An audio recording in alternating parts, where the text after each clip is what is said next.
The Winchester Liberator was a 1962 prototype 16-gauge, four-barreled shotgun, similar to a scaled-up four-shot double-action Derringer. It was an implementation of the Hillberg Insurgency Weapon design.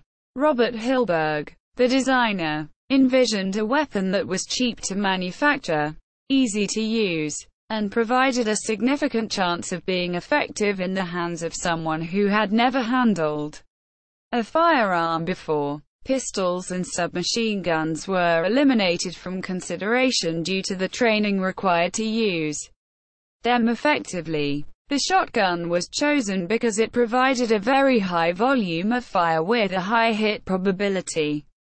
The mechanism used was that of a Derringer, with four fixed barrels. The linear hammer and its integral firing pin rotated within a fixed breech block behind these barrels. The lock action was driven by a central coil spring around the hammer rotation axis, cocked by the ratchet mechanism that rotated the hammer after each shot. This ratchet mechanism, although only visible when the hammer was stripped and removed, bore some relation to the cylinder of the Webley-Fosbery self-loading revolver or even some retractable ballpoint pens. A similar rotating hammer in a four-barrel breech was later used by Hillberg in the COP 357 Derringer. Reloading was in the usual Derringer fashion, by the barrels tipping forward on a hinge ahead of the breech block.